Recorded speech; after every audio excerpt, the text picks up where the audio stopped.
We're about 25 meters from where we were, and when we last experienced some problems with the GPS. Over. Can you still hear me?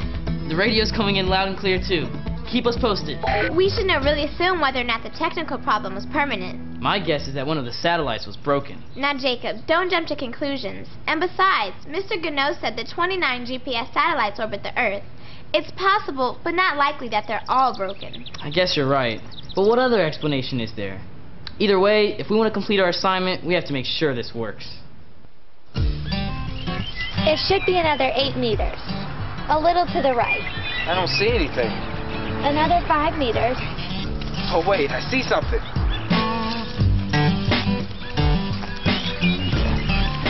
This is so cool. I can't believe we found it. RJ to headquarters. We have found the geocache. I repeat, we have found the geocache at the exact coordinates listed on the website. Good work, guys. Are you sure the coordinates are correct? We're sure.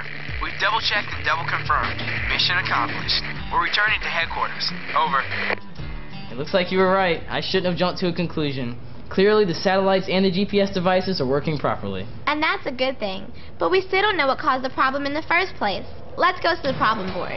Okay, what do we know? We know that our GPS malfunctioned in 2 different locations at the same time. And we also know from Catherine and Tony's report that satellites communicate with GPS devices through radio waves. Of course. And now we know that the problem was only temporary. True. The satellites and GPS devices are working fine now. So what do we need to know?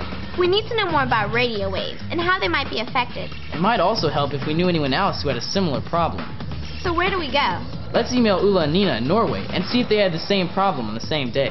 Great idea. We may not have this problem solved, but we're making progress. Yes. And we need to make a report for Tony. Maybe he can help us from Colorado. For some great ideas on creating your own reports, visit the Treehouse on the NASA Sci-Files website.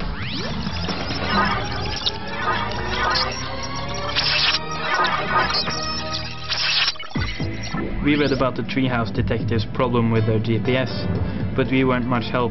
We were not geocaching on the same day, and we haven't had any problems with our GPS. We decided to ask Dr. D about it when we meet at the Alomar LiDAR Observatory.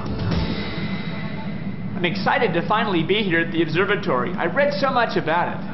Dr. D, what kind of research is done here? The scientists are investigating the middle atmosphere using lasers like this and radar instruments. Isn't radar what the police use to bounce off cars and see how fast they're going? And weathermen use it to track rain and snowstorms. Exactly.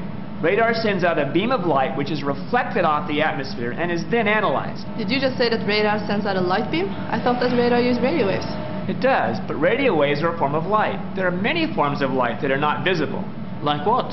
Well, for example, this observatory uses microwave light to measure water vapor, infrared light to detect clouds, and ultraviolet light to measure the ozone layer. I've heard of ultraviolet light, and it's not visible. All these different forms of light are part of what is called the electromagnetic spectrum.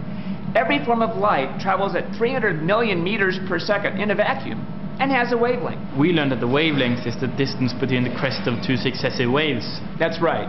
Some radio light has wavelengths that are hundreds of meters long, where ultraviolet light wavelengths are very tiny, only about 1/10,000th of a millimeter. That's a big difference.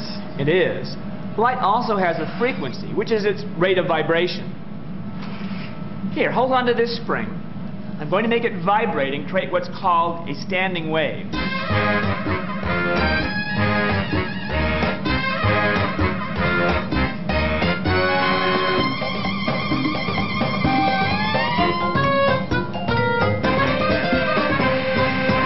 The faster you move your hand, the shorter the wavelength. Exactly. And the shorter the wavelength, the higher the energy. Which light has the most energy? That would be gamma rays, followed by X-rays, ultraviolet, visible light, infrared, and radio waves. Wow, I still can't believe that they're all called lights. Dr. D, the Treehouse detectives want to know more about the radio waves the satellite uses to communicate with GPSs. Good question. First, you need to know that there are a lot of different types of radio waves. GPS satellites communicate with a type of radio wave called microwave. I've heard of shortwave radio. That's another type. There are also AM and FM radio and TV.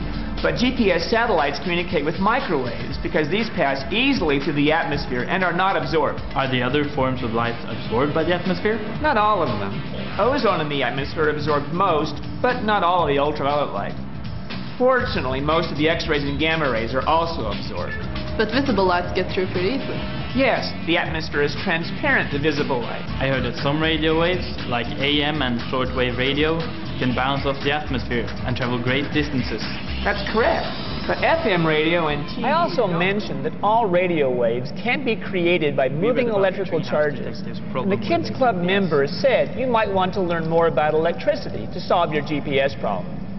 I agree. And if camping conditions aren't too primitive, I recommend that you look up Dr. Baganal, a friend of mine who studies electricity at the University of Colorado.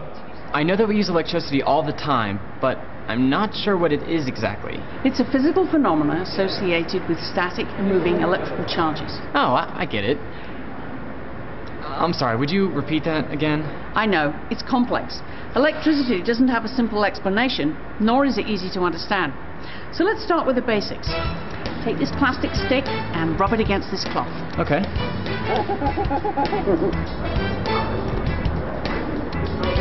Okay, now take this other one, made of the same material, rub it with a cloth, and see if you can try and put the ends together.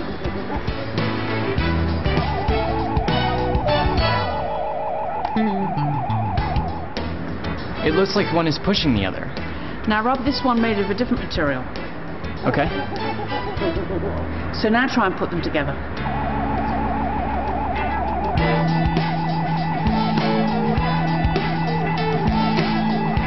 The different stick pulled the first stick. Why'd it do that? Well, let's figure it out. Do you remember the parts of the atom? Yes. There is a nucleus with protons and neutrons surrounded by electrons. That's correct. And the protons are positively charged and the electrons are negatively charged. And the neutrons are neutral. Very good. And positive and negative charges are attracted to each other. We call that the attractive force. Aren't all atoms basically neutral? Yes. But when you put different materials together, sometimes the parts of the atoms like to move. However, some nuclei like to hang on to their electrons stronger than other nuclei. The stronger nuclei gather electrons from the weaker nuclei. Is that what happened when I rubbed the two different sticks with the cloth? When you rubbed the first two sticks with the cloth, the electrons left the cloth and gathered on the sticks. And then because they are both negatively charged, they repelled each other. So why did the different sticks attract one another? Well, different materials cause electrons to move differently. Oh, I get it. With the different stick, the electrons gathered on the cloth, leaving the stick positively charged. Because one stick was positively charged and the other one was negatively charged, they attract each other. Yeah, I think you've got it. So this kind of electricity is called static electricity because the charges are stationary and don't move. Now, shuffle your feet on the carpet and then touch this metal object. I have a bad feeling about this. Shocking.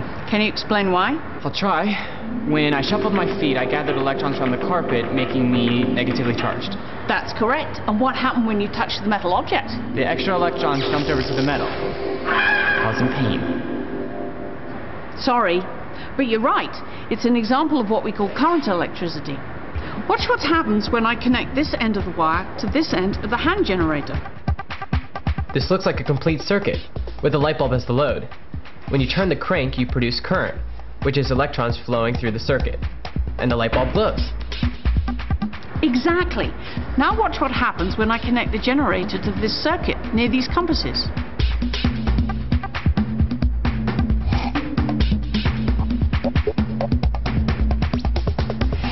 Wait a minute, the compasses moved. Why'd they do that? Initially, the compass was pointing towards the Earth's North Pole. When we cranked the generator to make the current flow, a small magnetic field was created. This field caused the compass needle to swing, because the needle is itself a small magnet with a north and south end. Very interesting. The Treehouse detectives need to know about this. Thanks, Dr. Baganal. You're welcome. I have some more experiments. I didn't know that electricity was so cool. Dr. Baganal said that flowing electricity creates a magnetic field. If that's true, then we need to know more about magnets and magnetism. So what's up? Will learning about magnets help the Treehouse detectives? What other information do they need to solve the mystery? Find out in the next exciting chapter of The Case of the Technical Knockout.